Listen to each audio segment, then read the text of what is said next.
लोगों के बीच में मनाली कार्यक्रम का आगाज़ हम यहाँ से कर रहे हैं। इसमें सभी जो हमारे कांग्रेस पार्टी के कार्यकर्ता श्री रोहित धामी वत्स जी के घर पे आने का हमें मौका मिला और यहाँ पे हम उनके साथ रूबरू हुए। हमारे माननीय विधायक भाई सुंदर सिंह जी और हमारे रिटायर्ड ब्रिगेडियर साहब, इनका भी मैं धन्यवाद करता हूं। और जैसा हम जानते हैं, आप जानते हैं कि अभी लोकसभा के उपचुनाव चल रहे हैं मंडी संसदीय क्षेत्र में, इसके साथ 3 और विधानसभा में भी चल रहे हैं। तो निश्चित तौर से आज प्रदेश में भाजपा की सरकार केंद्र में भी है और प्रदेश में भी है। और जब भी आपने इनके नेता या इनके जो वरिष्ठ पदों के ऊपर बैठे हुए हैं, सबने ये बात कही जाती है, अक्सर ये बात हमको सुनने को मिलती है कि ये डबल इंजन की सरकार है। तो आज हम सीधा सवाल ये भारतीय जनता पार्टी से पूछना चाहते हैं कि आपकी डबल इंजन की सरकार, जिसमें आप तथाकथित प्रदेश सरकार और केंद्र सरकार के माध्यम से विकास करवा रहे हैं, वो विकास कहीं पर भी धरातल पे हमको नजर नहीं आ रहा है। चाहे वो सड़कों की बात हो, बहुत दूर जाने की आवश्यकता नहीं है। मंडी शहर के नेड़े तेड़े 40 किलोमीटर के सरकमफ्रेंस में जितनी भी सड़कें हैं, सारी की सारी खस्ता हालत में है। मंडी में कहा गया कि एयरपोर्ट बनाएंगे, वो आज तक उस पर अभी तक कोई कार्य नहीं शुरू हुआ।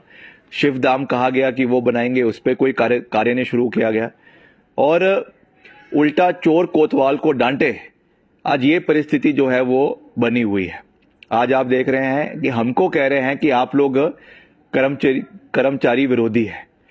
हमने पीछे भी ये स्थिति स्पष्ट करी है और आज आंकड़ों सहित फिर से इस बात को दोहरा रहा हूं कि जितने भी निर्णायक फैसले कर्मचारियों के लिए प्रदेश में समय समय पे लिए गए हैं, इतिहास इस बात का गवाह है, आंकड़े इस बात के गवाह हैं कि वो हमेशा कांग्रेस पार्टी की सरकार द्वारा लिए गए हैं। चाहे वो आपका अनुबंध कार्यकाल को कम करने की बात हो, चाहे आपके आउटसोर्स के पॉलिसी के बनाने की बात हो, चाहे आपका अध्यापकों के लिए एसएमसी, पैरा टीचर्स के लिए, पैट टीचर्स के लिए पॉलिसी बनाने की बात हो, चाहे आपके कंप्यूटर अध्यापकों के लिए पॉलिसी बनाने की बात हो, चाहे मानदेय अलग अलग जो हमारे चौथी श्रेणी के कर्मचारी है उनको बढ़ाने की बात हो।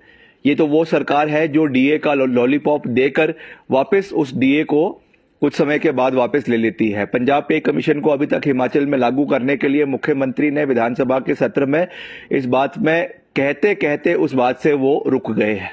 तो हमको इनसे कोई कर्मचारी हितैषी होने का सर्टिफिकेट नहीं चाहिए। तो ज्यादा लंबी बात मैं नहीं कहना चाहूंगा, क्योंकि आप सब भी जो मुद्दे हैं प्रदेश के उससे बड़े अच्छी तरीके से वाकिफ भी है और जानते भी है।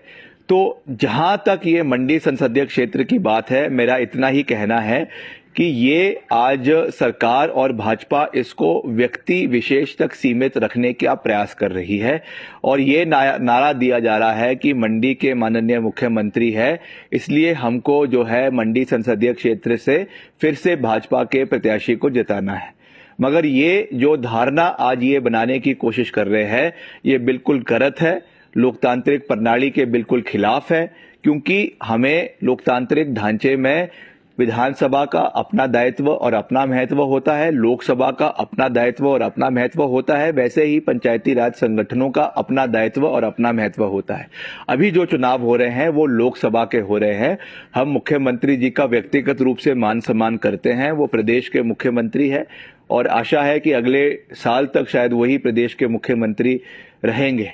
मगर ये चुनाव जो है वो उसमें विधानसभा का कोई लेना देना नहीं है। ये चुनाव मुद्दों के ऊपर लड़े जाएंगे। बेरोजगारी जो आज प्रदेश में चरम सीमा पर पहुंची हुई है उस पर लड़ा जाएगा। ये चुनाव जो है महंगाई के ऊपर लड़ा जाएगा। आज जो एलपीजी सिलेंडर 1000 पार कर चुका है, पेट्रोल डीजल जो है 100 और 90 पार कर चुका है, कड़वा तेल जो है वो 250 से 300 रुपए प्रति लीटर जो है वो पार कर चुका है, वही हाल आपके और आटा राशन के है। तो ये चीज़ें आज इनको देखने की आवश्यकता है और इस मुद्दों के ऊपर हम जाकर लोगों का समर्थन मांगेंगे। और मुझे पूरा विश्वास है कि जिस तरीके का माहौल आज पूरे प्रदेश के अंदर बना हुआ है और जिस तरीके का अहंकार सरकार की ओर से, मुख्यमंत्री जी की ओर से समय समय पर दिखाई दे रहा है, वो अहंकार मंडी संसदीय क्षेत्र की जनता इस अहंकार को तोड़ने वाली है।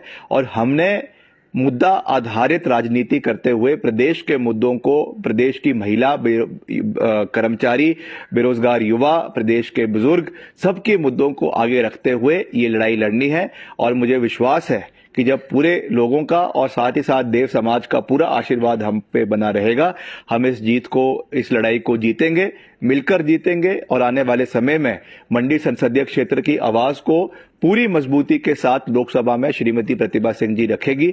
जो कमियां यहां पे मोदी सरकार की है उसको रखेगी, जो अच्छा काम है उसका समर्थन भी करेगी, मगर सकारात्मकता के साथ आगे बढ़ेंगी। और यहां के जैसा उन्होंने पूर्व में भी सांसद रहते हुए काम किया है, उसको आने वाले समय में भी आगे लेकर जाएंगी। सीएम कह रहे हैं कि कांग्रेस के पास कोई मुद्दा नहीं है और इसलिए जो है वो पूर्व मुख्यमंत्री वीरभद्र सिंह के नाम पर वोट मांग रही है। मैं समझता हूं कि ये एक मुख्यमंत्री जी को इस तरह की बयानबाजी शोभा नहीं देती है। अगर वो मोदी जी के नाम पे वोट मांग सकते हैं तो हम वीरभद्र सिंह जी के नाम पे वोट क्यों ना मांगे। आज जैसा मैंने अभी अपने अभिभाषण में भी कहा कि वो प्रदेश के एक वरिष्ठ नेता थे, उन्होंने बहुत से विकास किए।